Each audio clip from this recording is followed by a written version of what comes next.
Come join your friends, you wiggles. Are you good?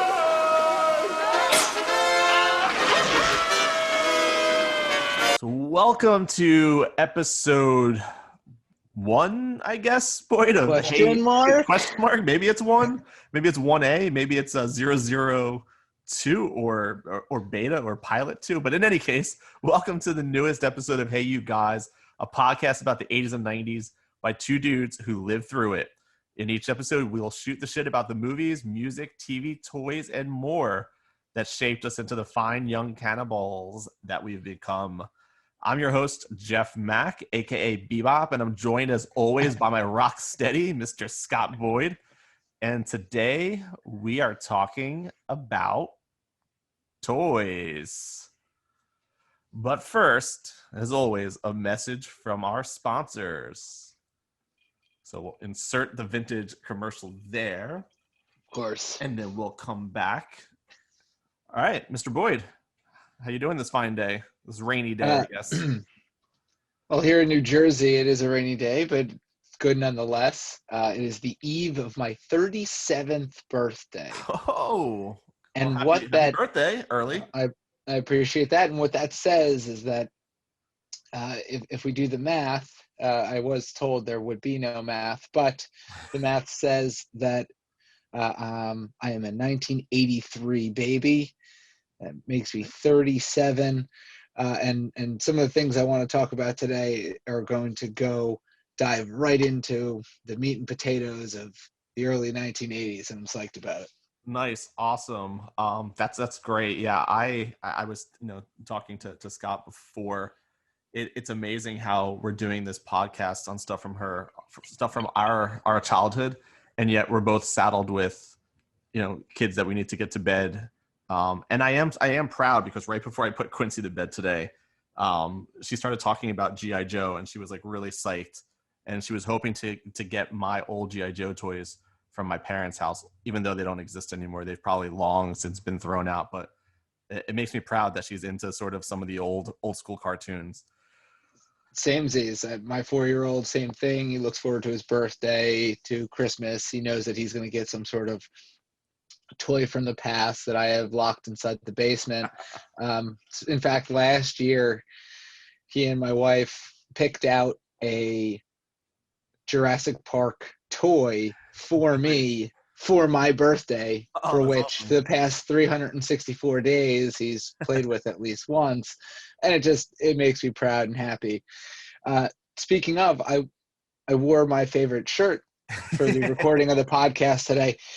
For those who can't see it, it's so it's called it says Jurassic Trail on it. It's a play on Oregon Trail, and it says, "You died of dysentery and velociraptors." Nice. I was going to And ask, shows can you still die from dysentery? But I guess you can, and I guess you can still die from a big comet coming and exploding onto the Earth. But in any way, so we might be a little bit biased, but I think it's safe to say that toys were a big part of the 80s and 90s, and there were definitely some killer toys that we had at our disposal. And I'd also argue that we were probably the last generation where safety really didn't seem to be a concern regarding the toys that we played with. That's definitely correct, but also at the same point, I believe, so when I was thinking about this earlier today, I think we've came into a generation where we are probably the first generation to have this kind of explosion of toys from which to play. And I thought to myself, well, how'd that happen? But in thinking back, it's a lot of the toys that we had were made off of popular cartoons. Totally. Yep. From our right. And let's talk about Saturday morning cartoons. Well, that wasn't a thing before 1982. That's when Saturday morning TV, Saturday morning cartoons became a thing. So my first question to myself was, well, are we the first? Are the toys because of the cartoons, or are we that generation because of the toys, or are the cartoons because of the toys, kind of like a music or the misery thing. You ever seen the movie High Fidelity? Like, Yeah. am I sad because I listen to pop music, or is the pop music sad because I'm sad? Kind of, chicken or the egg kind of thing. Yeah, that's So that's interesting, and that's probably an argument all into itself in a debate. I mean, throwing it out there, I would say we are who we are because of the toys, not the cartoons. And the reason that I say that, and at least I speak for myself, is that I feel like the toys gave us an outlet to be ultra creative, right? And just being able to spend hours upon hours just acting out, fictitious episodes using our toys and having the imagination to keep ourselves occupied with little you got to plastic things. you got to figure out who you were Yeah. through the toys and through you were playing and how, and I couldn't agree more. Cool. You remember lawn darts in terms of Sure. talking about safety? Yeah. No, complete disregard for safety, and most of the things. Speaking of giving our cool toys to our kids, I've realized that my kids have gotten hurt from falling on, stepping on, getting hit with these toys much more than they would with other toys. But I don't know, It's part of life, man. You learn by getting those aches and pains and all of that. So yeah. But cool. So yeah, so for the audience, you and I, we were chatting about, talking about toys. We have a lot of ideas for future episodes, but for this one, we're like, let's just talk about toys. And you had come up with a really good idea around sort of, I guess, combining our discussion of toys with another blast from the past, WWF wrestling, and coming up with this I'm calling it the Toy Box Battle Royal, where we essentially get to do a round robin, almost like a fantasy draft of our favorite toys from our childhood. And then what we'll do, I guess, at the end is we'll leave it to a vote. Maybe we'll throw up a website or something. We'll leave it to a vote to see who ends up with the best toy box. So does that sound good? Definitely. Twitter poll website. Yeah, Twitter poll. That works too. And before we start the draft and flip a coin to see who gets to pick first, we need to lay down some ground rules. So one of the first questions that I had for you right before we came on air here was, do we consider electronics a toy for all intents and purposes of this fantasy draft? And I think the answer is most definitely yes, or at least because of our scenario. Perhaps how we're rating this could be, well, the toy that you got for Christmas, and if you got an electronic for Christmas and you sat in your room and you played with it all day that day, I mean, that's a toy. Yeah. And that's how they were also when you're talking 80s and 90s. Yeah. They were used as such. Now it's VR, now it's different kinds of entertainment on different levels. But then really it's simply a toy. Yeah, I agree. I think it's a toy. I mean, I think today video games and things like that are not a toy. I mean, there's literally professional gamers, and when we were kids, there was no professional gamer except for Fred Savage and the Wizard. But yeah. So all right. So first question answered. Electronics will consider a toy. I'm assuming that through this draft, Nintendo and Sega Genesis will probably be off the board, but let's see where they go and if they go. And then the other question that you had actually brought up is toy series versus individual toys. And for this, we decided to go toy series, but we'll riff a little bit on the individual toys. So you'll get a little bit of a double dip as we sort of progress through our list.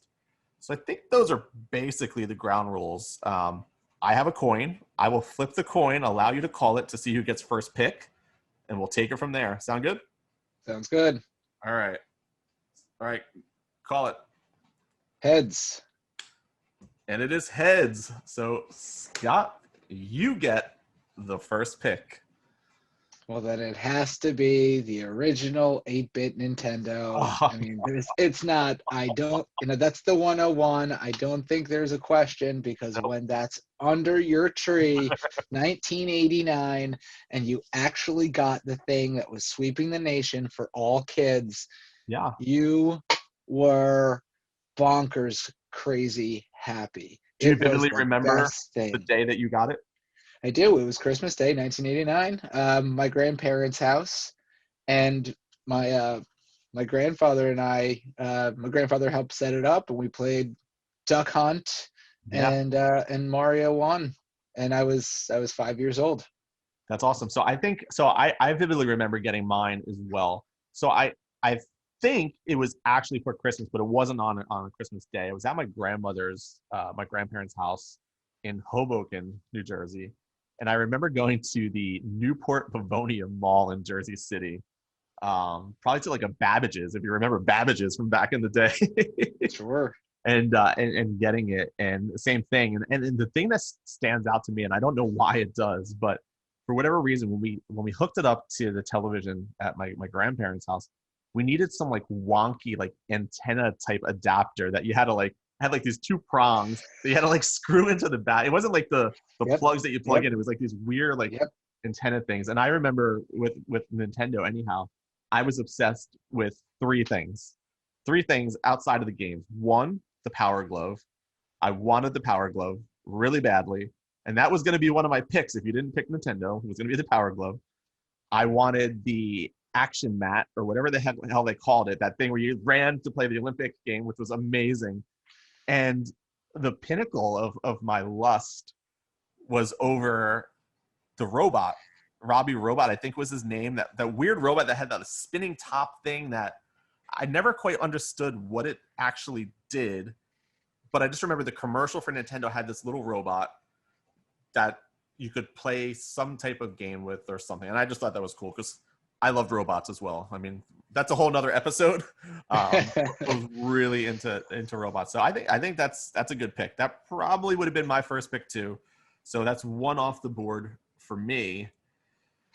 So now I have to shift strategy here a little bit. But before I do, what's your favorite game?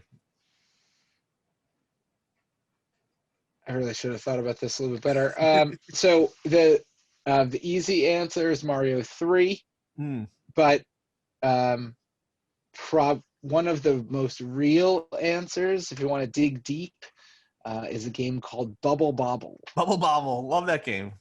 It was kind of hard though. I think that game was maybe It is hard. Yeah. It was hard. I think it was like it's 100 levels, and Yeah. you can't do it by yourself too. I always did it with a buddy. That's a game I played with a friend always, and it was the first time you could really team up, or at least I had any games that you were really teamed up.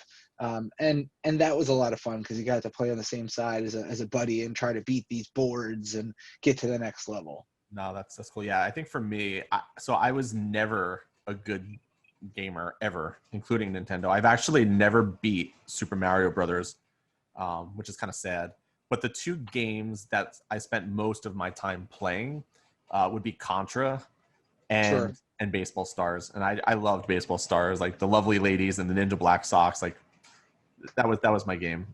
Sweet, cool. So, all right, with my first pick. Oh, this is a tough one. Do I choose the toy that brought me? Do I choose the toy that brought me some of the most fun moments, or do I go with the one that's the most nostalgic? All right, I'm gonna This go. is the game we have to play.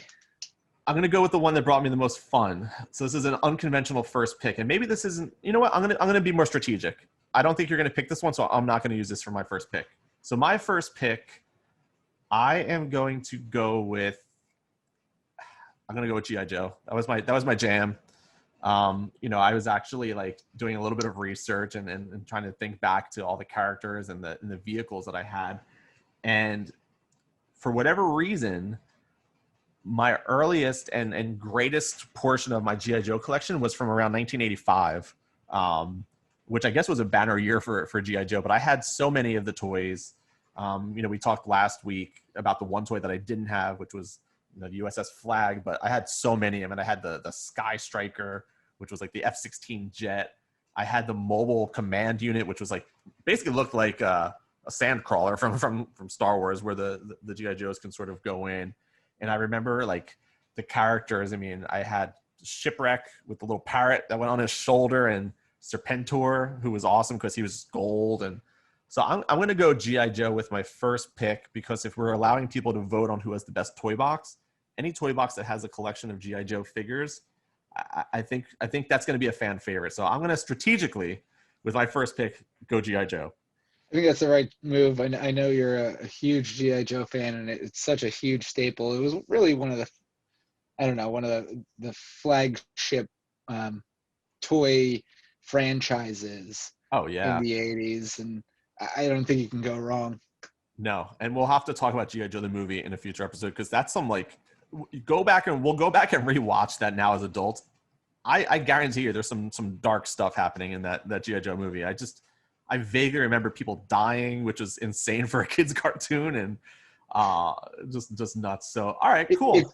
If you ever watch those kids cartoons again, generally when you see shots being fired, they won't actually hit people. They'll hit Right. they'll hit other things, and if they do hit someone near someone, they jump off and then they Yeah, fall down, and then there's a you lot of see them. parachuting. A lot of parachuting. You generally see them get back up or them Yeah. keep breathing, and you Yeah. generally don't see blood and whole thing. So before we go on, I think I think the quick at the end of the round question is, do they hold up? Oh yeah. I And mean, I think these are pretty. When you're taking it the first thing in the toy box, I'm pretty sure we're all going to say yes. absolutely. I've played some Nintendo games. They have those emulators now, or the sticks that you can plug into your computer and just or TV and play old Nintendo games. They mostly hold up.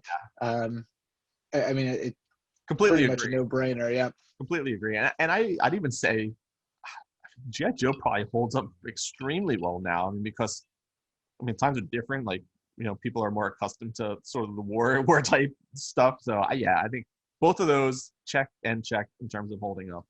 I agree. All right, second pick. Or wait, sorry, quick question. Or should we do a snake draft, or is that Ooh, throwing yeah, a curveball? nope, no, definitely snake draft. Snake Definitely draft. snake draft because then Okay. that's more Fair. equitable. Okay. All right. Cool. So, all right, for my second pick,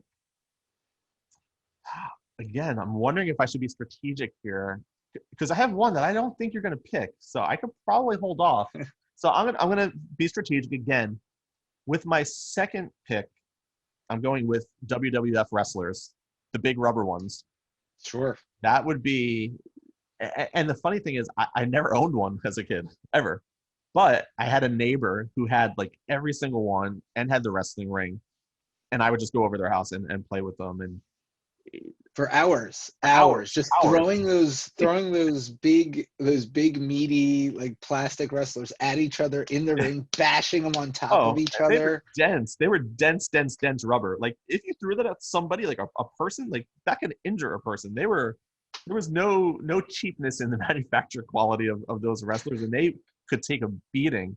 And yeah, you're right. I mean, literally, we would have battle royals in this like wrestling ring off the top rope.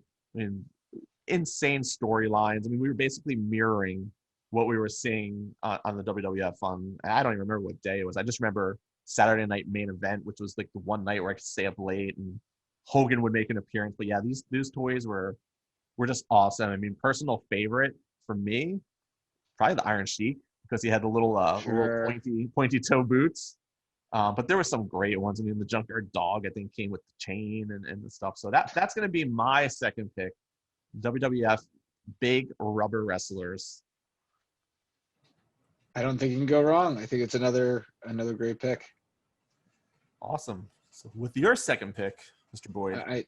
Is a no-brainer for me. It's the Teenage Mutant Ninja Turtle series of action figures. Pretty sure you saw this one coming, as Yep. it's something that I still have a bunch of. In fact, now my son is the sole owner of, or I guess all three of my kids are the sole owners of, and it's super fun for me to go through and give them, gift them on, because I get to go through each one and remember, well, what is this one? Where did it come from? How did I like to play with it? Mm-hmm. Because what I've realized is, these are starting in 1988. Mirage made manufactured the plastic Teenage Mutant Ninja Turtle action figures, and the first set was just the four turtles. Then the couple ancillary, the Bebop, the Rocksteady, Splinter, April O'Neil. And then comes the plethora of the late 80s and early 90s. It's like the baseball card equivalent where they just exploded onto the scene. Mm-hmm. I have some crazy, crazy different characters, and I have mostly the Ninja Turtles themselves, but there's ones that are in a disguise. There's ones that's a surfer. There's ones that's a baseball player. And like there's a set that they're all sports players. So there's a hockey player, a baseball player, a basketball player, and a swimmer. Like there's ones where they're mini ones and they come in big robots that are controlling the robots. I have a couple of those that my kids love. One of their favorites right now is a transforming one where Michelangelo transforms into like a baby turtle, and you just kind of you open up a shell, you put his muscle arms and legs in, you pull out these little baby ones, and then he switches head around and he's baby turtle.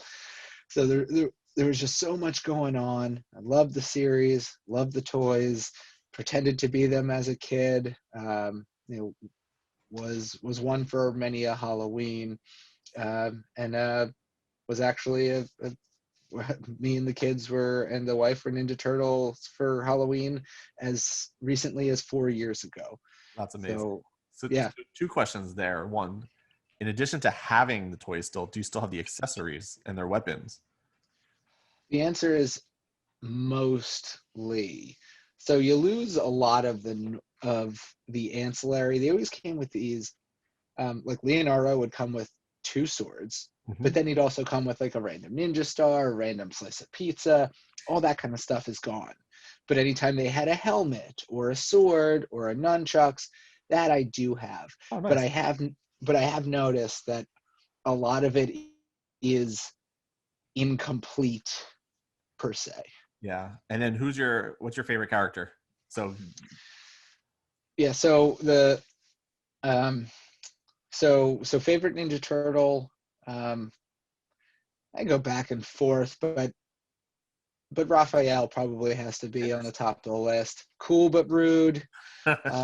Do I really do think that they did such a great job with the characters because I think that each one has a lot of depth, and you'll notice that, and they do this in every type of cartoon or whatever, when there's a bunch of different characters that each one has a specialty and they all come together and help each other in the end to win the day, right?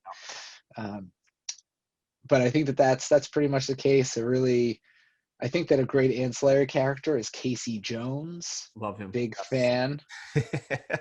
Again, I just think there's a lot going on. Terrible portrayal in the movie, I thought, though, compared to what he was in the cartoon. Correct. I agree. And there's some factions, but they got across the fact that he was a vigilante, but then he teamed up, and that's kind of the case. But it added a little bit of extra depth when he originally seemed like a bad guy, but then became a good guy, and then he became a love interest. So there was a lot of layers there.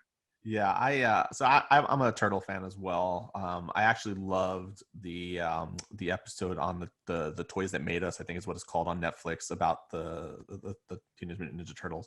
And I'd argue too that the toys from the original toys, I think that's the best design of any of the Teenage Mutant Ninja Turtles. Like, I mean, they've gone through like 10 iterations of what they look like, and I still think that original design was the best design by far, and I'm surprised they have not gone back to it, because it's not even a comparison in terms of the coolness factor. I mean, the new movies are just so obnoxious. They look like aliens. And then there was a weird iteration in like 2000 when everything was extreme. Right. It was like the Extreme Turtles, and they weren't fighting Shredder, they were actually fighting aliens from outer space, and it's on Netflix. And my son watches it from time to time, and I tell him how much I think it's terrible, awful. And he'll like it has a catchy tune, so he'll randomly sing the tune, and then he'll look at me and says, "Oh, Dad, I'm sorry, I know that's the one you don't like." I'm like, "Hey, I appreciate, as long as you know that I don't like it, whatever." Yeah. Cool. Does it hold up? I think, yeah. I mean, they're still going strong, sort of. Yeah, sort of. But even if but I had the kids watch the original cartoons on YouTube and totally hold up. It's funny and quirky, and we watched the movies from from 90 and 92, I think. Uh, Often we watched one this morning and one sitting in our minivan waiting to be watched next time we go to the drive to Nice. the shore. Yeah, that's awesome. So Yeah, the my answer is fave, yes. my fave turtle, probably, I want to say maybe Donatello, and then part of the reason I say it is just because I just don't want to choose Michelangelo because I feel like that's too cliche. I know, but it depends on where you are in your life. I had a point where I was all about Donatello. I was the smartest one in my group of friends, again, more nerdy than Yeah. most. It just kind of worked that way because my friends wanted to be Leonardo and Michelangelo. And I'm like, yeah, I'm totally the Donnie of the group. Yeah, no, so that's where I lie. And then I'm a big fan of There Usagi Yojimbo. I mean, a samurai rabbit, like just amazing. you go. Amazing. And that was like one of the few turtle toys that I had for whatever reason. So I do love the deep cut because I definitely own Yusaki Ujimbo, and I don't know how to bring it up to the kids because we don't have that episode on YouTube, so I don't know I don't know. cool. All right. We're snaking, so you're up again. Great.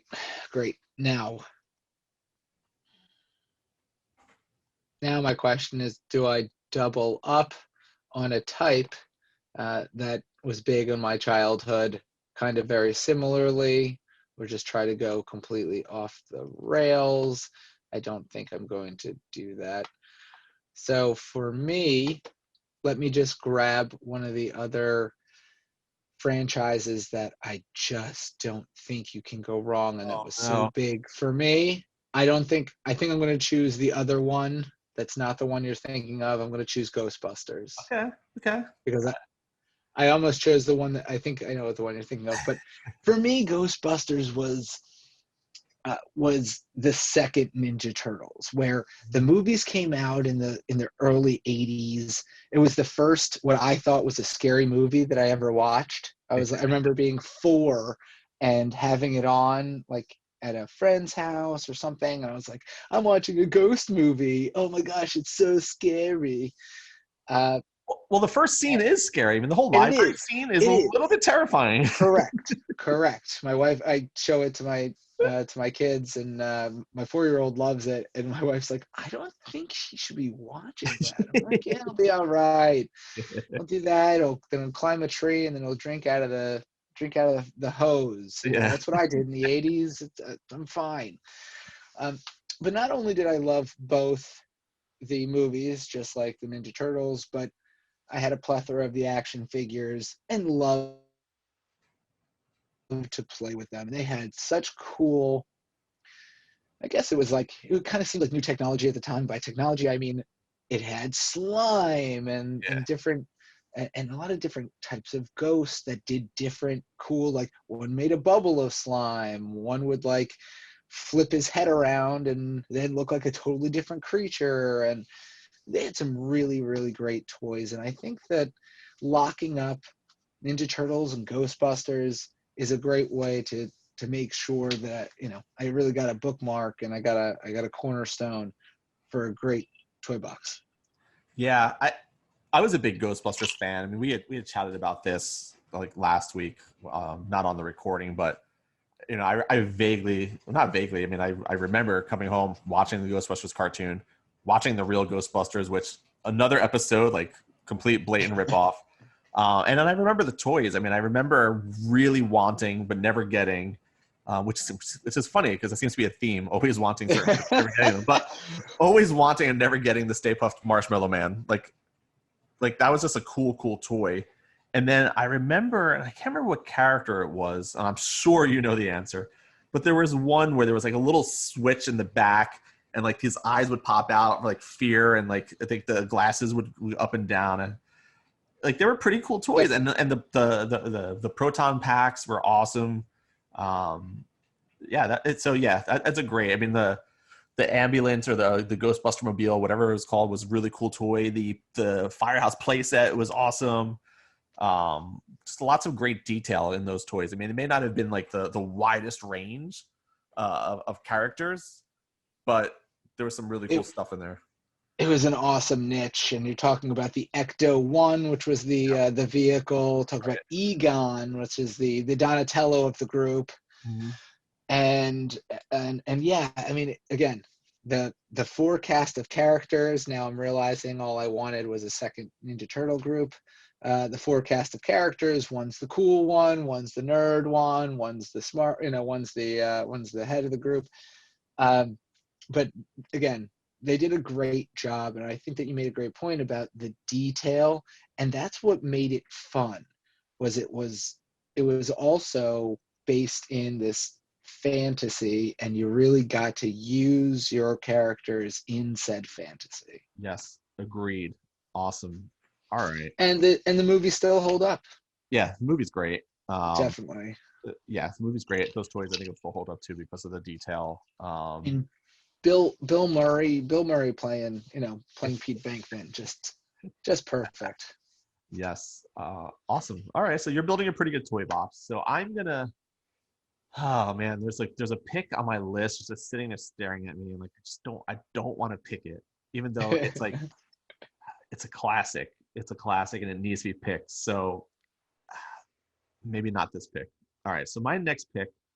This is gonna be out there, but again, I'm trying to win. So this may not be one that you had on your radar, but again, I want to have the best toy box. So I'm going to go with, I think it was like the 1984, 1985 version of laser tag that came with the helmet.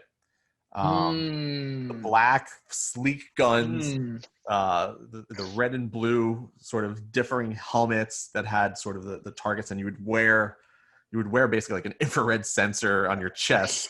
huge flak jacket, it Yeah, it's a seemed. huge flak jacket. I mean, it was badass. Like for the time, that was a badass toy. And it was And heavy as hell. oh yeah, I mean That's what I remember it being. yeah, that thing was made for like serious combat. And I remember like I grew up in Tom's River in New Jersey here, and I remember at that time there was like I want to say it was a skate park, but it was probably like a skate park slash arcade slash go have fun, and they had a laser tag arena, which was basically just like a bunch of like carpeted cubes and walls that you can hide behind, and it was like dark. And but I remember like you would have to bring like your sick laser tag gear with you when you went there, and it was just like for the time. I mean, you want to talk about immersive experience, like that was pure immersion. And having two or more sets of the laser tag things, I mean, you could have amazing neighborhood just like wars, and that was just, I think, technology wise amazing, fun amazing.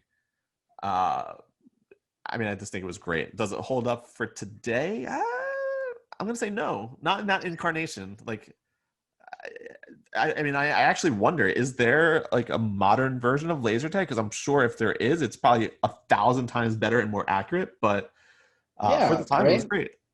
Yeah, you never went to like anybody's birthday party at a funplex and they had laser tag? Yeah, Like, you didn't have to have the helmets. The helmets went away in the 90s. they totally did. Yes. Um, but yeah, I mean, I bet you there's like a lot better technology now if somebody put that out. I mean, it's basically a kid's version of paintball, right? Yeah. Yeah. Exactly. Exactly. Cool. All right. So my next pick, I'm gonna choose something that's not on my list. Again, I'm gonna purposely exclude one here that I have a hunch that you're probably gonna pick in your next two picks, but I'm gonna not pick it, and I'm gonna go with Thundercats. Sure. Thundercats ho, right? Wow. Hmm. I I liked the cartoon.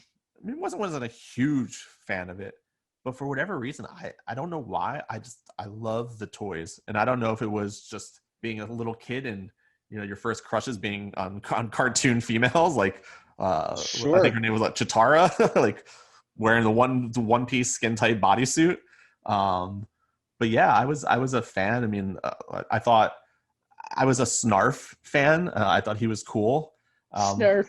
Yeah, Snarfle, Lino.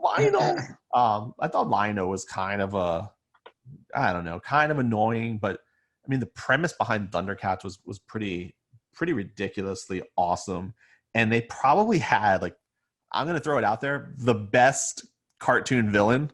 I don't want to say of all time, but of that period, Mumra. Like, that dude was scary. He was a scary looking dude. So I'm gonna go Sure. Thundercats, complete with the little Thundercat tank or carrier, where they would all sort of get in there, and was like Panthera could, like, sort of be in the back and pop up with the gun turret.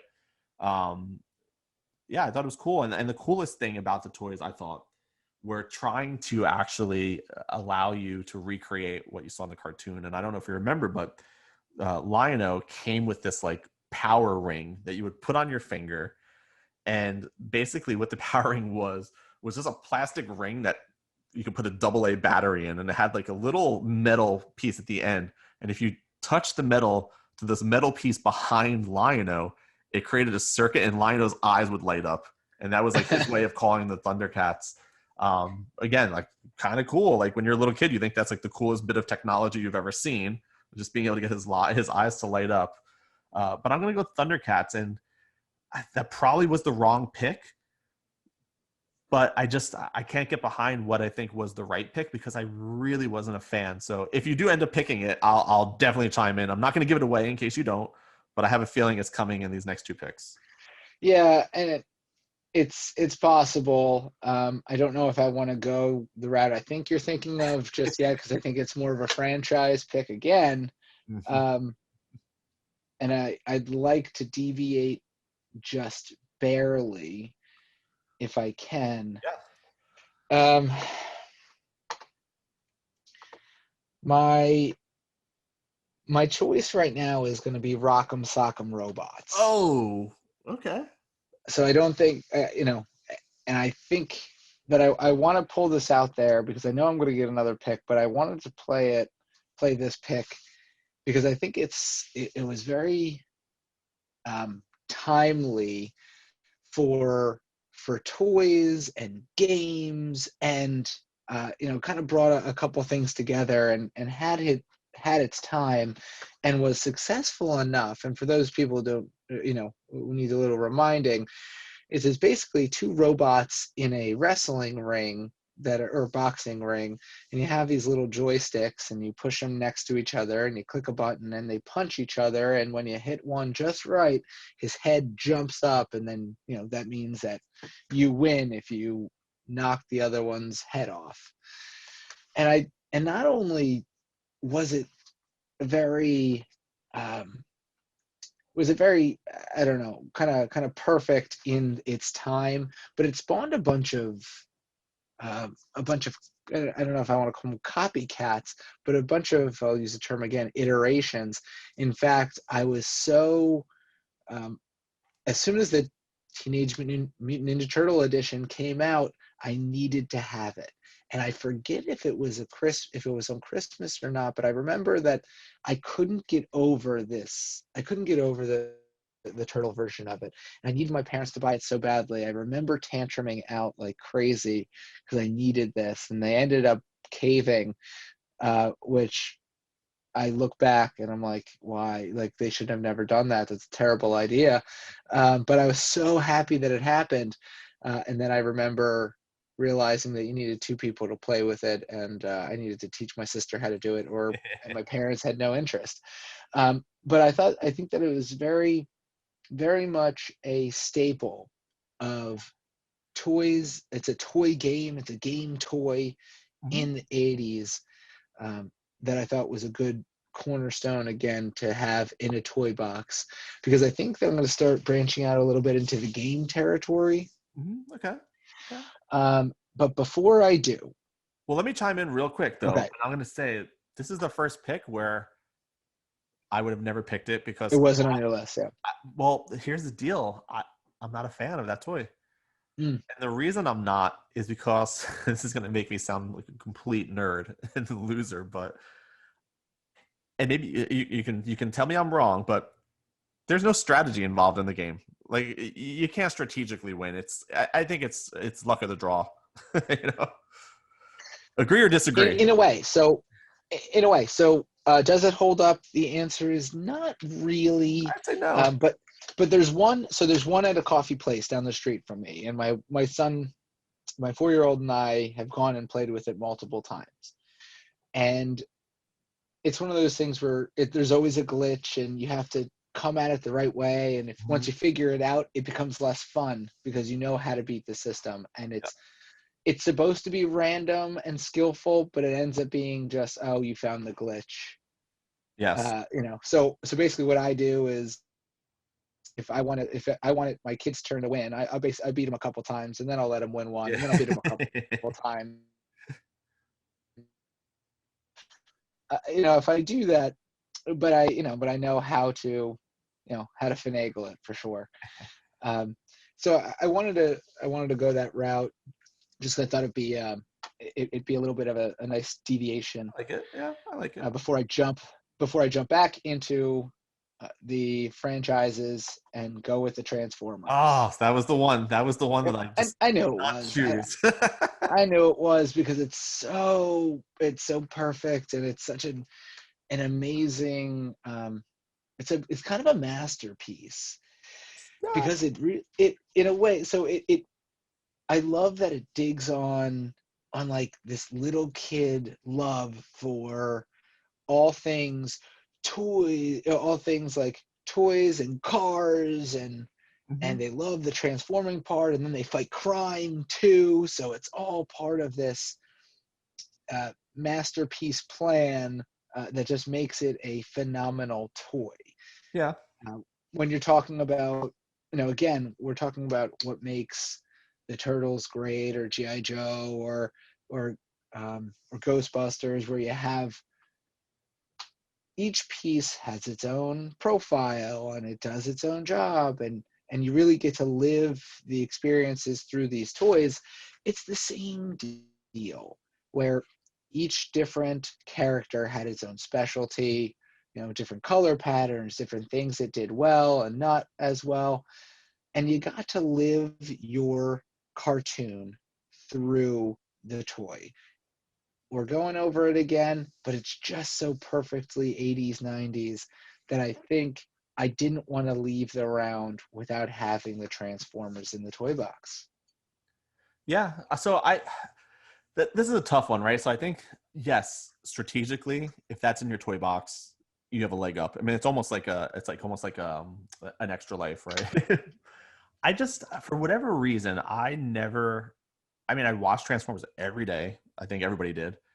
I had some of the toys. I just was never a big fan. I do have a funny story. So in terms of favorite Transformer, I think his name was Blaster, and he transformed into an AM/FM stereo cassette player. And I remember you could actually play music from him. So I had that one, which was pretty cool.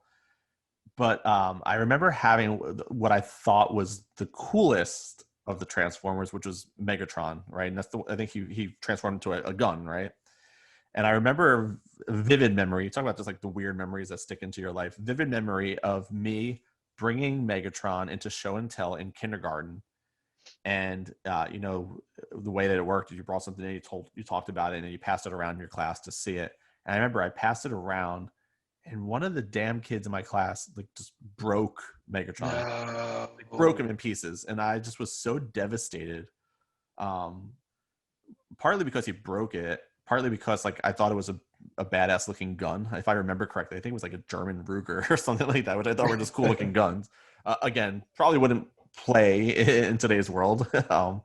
But yeah, I don't know, just wasn't a huge fan. I think that's gonna give you tons of points on the better toolbox. But coincidentally, we were talking about G.I. Joe the movie and seeing cartoon characters die. I mean, who could ever forget Optimus Prime dying in the Transformers movie? I mean, that was crazy stuff. I mean, I think I literally cried as a child watching that movie. Yeah, and you have to look up. I don't know if you couldn't not cry with the double negative there, because Optimus is your father figure. Yeah. So it's Mufasa. Yep. It's Vader /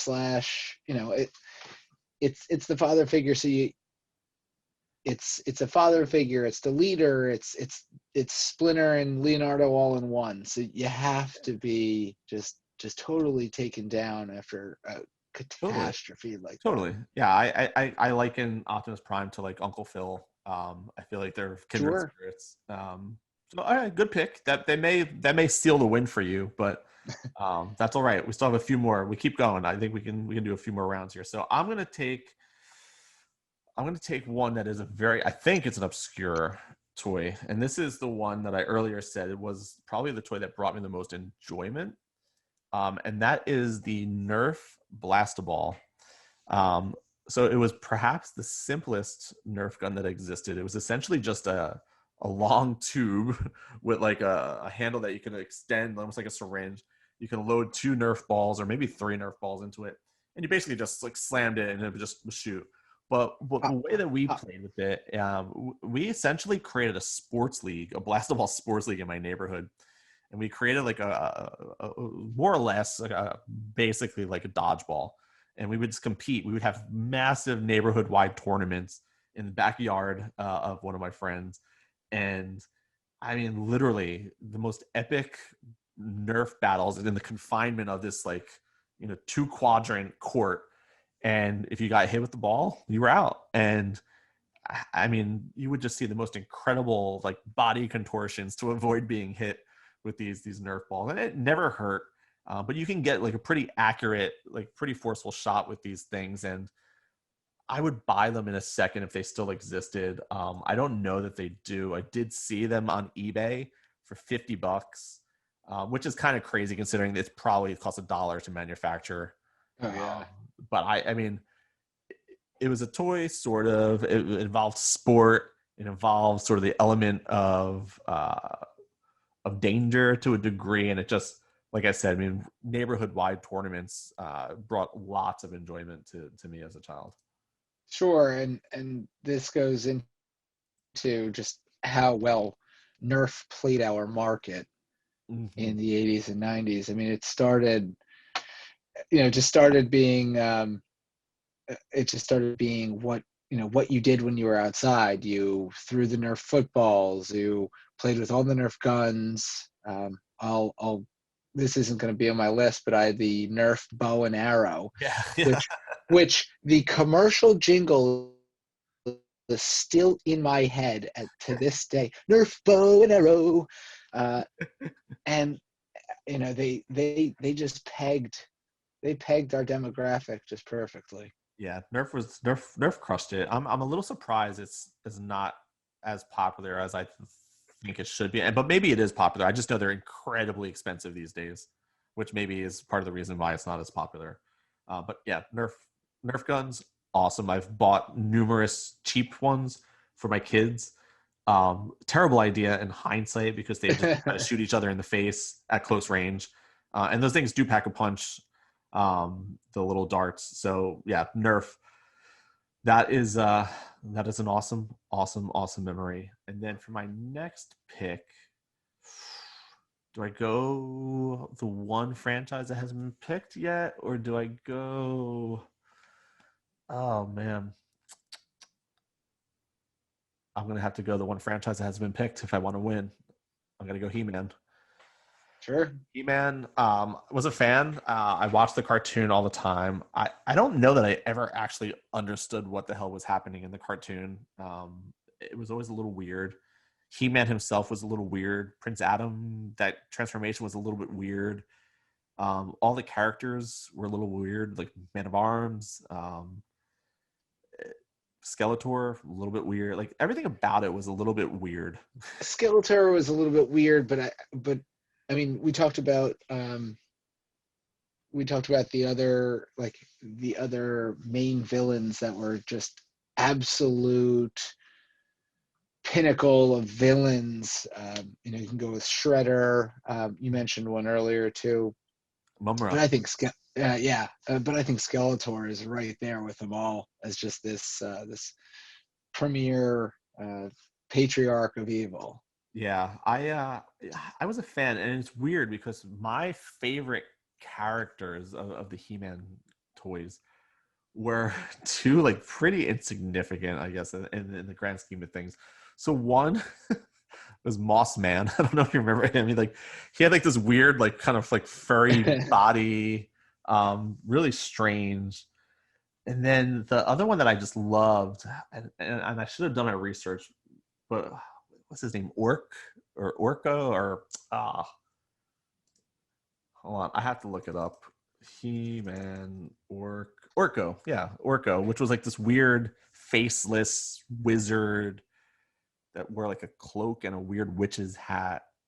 Um, it was just super strange, but I thought it was cool, and I thought He-Man, it was pretty cool. I had Castle Grayskull, which was like a classic like toy play set. Like it was pretty awesome. And again, like watched the cartoon every day.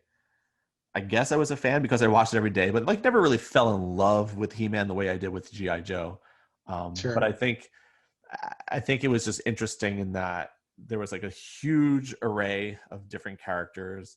You had the Battle Cats, you had all different play sets. It was a good toy series. It was a good toy series. I mean, was it the best? No. Is it in the Toy Hall of Fame? Probably, yeah.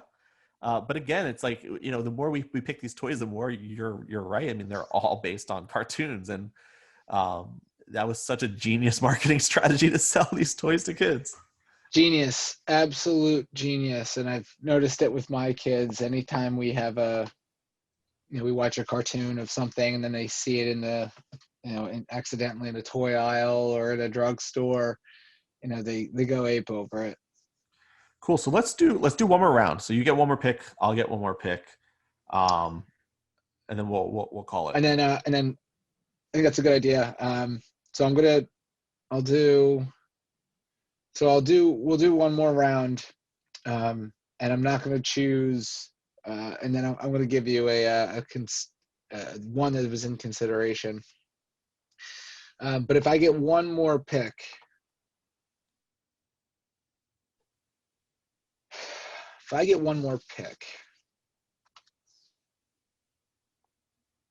I'm probably going to choose. Let's make something fun here. Choose the Teddy Ruxpin. Oh, on my list. I just recently sold my Teddy Ruxpin from the 80s. Nice. So I physically have had it until this day. And that thing was I think it was so ahead of its time. Teddy Ruxpin was this teddy bear that you put the cassette tape in the back and he told you stories. He blinked, his mouth moved, and the speaker was coming out as a voice and he told you stories. The ones that I had were from where I remember the ones that we read the most, quote unquote, first audiobook we read the most were Mickey Mouse stories. And I don't know, I guess it could work with any cassette tape, really. Be really funny if you put like Green Day in there, whatever. Yeah. But I remember sitting down and listening to the audiobook. You'd sit there, and so if your parents were there or grandparents, mine would open the book and we go through the pages and look at the pictures while Teddy Ruxpin was talking. But it was such a cool toy that I don't think people got I don't think it got enough play. I think more recently it's one of those things where people have started to remember it, and I sold mine for like $50 Wow. because it actually still worked perfectly. And I think that it really did define a new age of different types of a different type of toy. Yeah, I think I always wanted, so another toy that I never got. I always wanted it. If I remember correctly, it was a pretty expensive toy. I think it was $100. but I thought it was so cool. And then like when I saw, some friends that had it where they put in, like Guns N' Roses cassettes in it, and Teddy would just be rocking out to Welcome to the Jungle. It was amazing. The thing that stands out to me about Teddy Ruxpin is the weird like sidekick that he had, Grubby. I don't know if you remember Grubby. It made no sense. It was Sure. like a I don't even know. Was it a caterpillar? I think it was a caterpillar. But yeah, that was an awesome toy. Super Caterpillar, technology. right? I Yeah. think so. Super high tech for the time. It was an awesome toy. Cool. All right, I'm gonna Definitely. I'll throw my last one in there. This is a But terrible. does it hold up? No, no way. I don't think so. Do you think it holds No, up? no, No, no way. The thing, yeah. no, not really. No, it uses cassette tapes, and it's past its prime. Yeah, I agree. All right, so my last pick, there's not even much to talk about, so this is gonna probably like lead us into ending this episode, but I just thought it was a cool toy to have. The talking Pee Wee Herman doll. I was a huge fan of Pee Wee's Playhouse. I thought it was an awesome show, and I loved having Pee Wee where you just pull the string and he would do his catchphrases. Um, that is probably gonna make me lose this battle here, but I enjoyed that toy. I thought it was cool. And Sure. for whatever reason, Well, that's like, yeah. pre being an adult and really understanding that Pee Wee Herman's extremely weird, it was a great toy, and Pee Wee's Big Adventure was a great movie. So yeah, so that's it. I mean, do we both have the same number of picks? Let's see. I had 6. Did you have 6? I had 1, 2,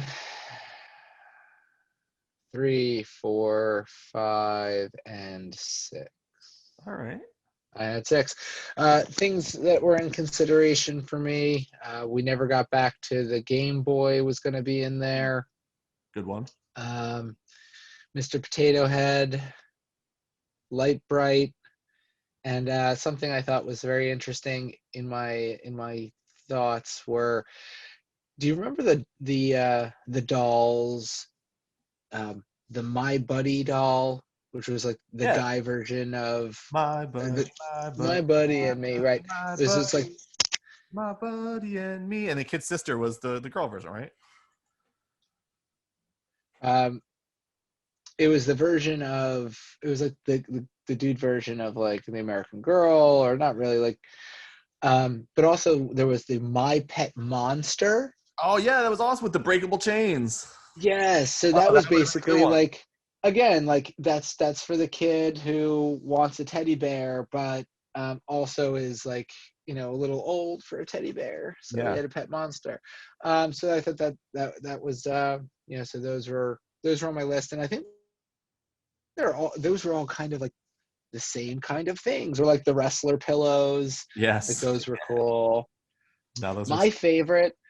My other favorite that I didn't mention, which is because it's an obscure reference, was Dino Riders.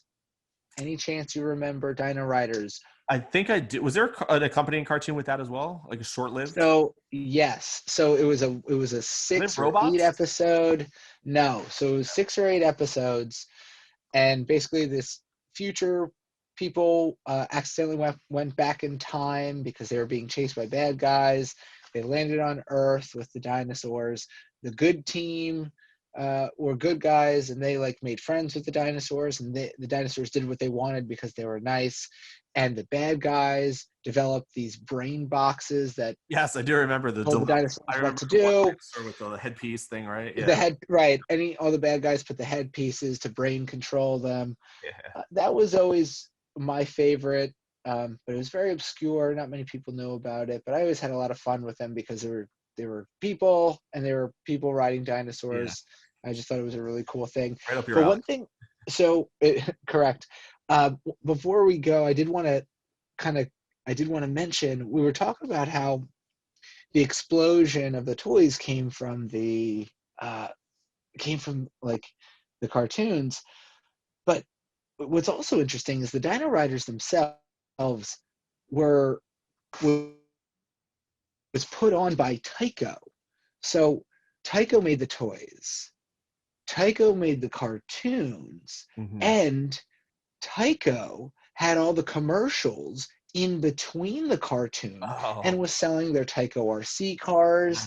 And Tycho built Tycho Mega Blocks, which they will tell you in the cartoon or in the commercial matches up with your Legos. Yep. Legos is another thing that we didn't get to mention today again. But I thought that was very interesting going back and piecing that together. I have 20 or 25 different dino riders. That's kind of where my love of dinosaurs came from, and now my kids play with them on a daily basis, and that's always part of Christmas and Nice. Birthdays too. Big deal for me. No, that was a good bench you had there. The only other one that I had on my list that I didn't throw out there, again, a very strange pick, but the original version of Mousetrap, the board game. Oh yeah, it's so cool. Absolutely. Because it was like 3D. You got to build it. They had that weird guy that like would catapult into the bathtub, jump over. Super weird. So game. Good. Never actually understood the rules. I don't think I ever played it once correctly. I just basically built the trap and then seeing if it worked. Yeah. Well, that's we went really broad on this. And we did not even scratch the surface of things that we probably will want to in the future. We have to revisit this in a year from now and do another time. We're gonna have to. But no, awesome. So yeah, Boyd, awesome chatting with you. We'll figure out a way for the audience, if there is an audience ever for this, to vote on who has the winning toy box. But yeah, it was great chatting, and I look forward to our next episode. Yeah, it was a lot of fun. Sweet. All right, everyone listening, or those who have not yet listened, make sure you tune in for the next episode. We guarantee it'll be amazing. See you next time. Later.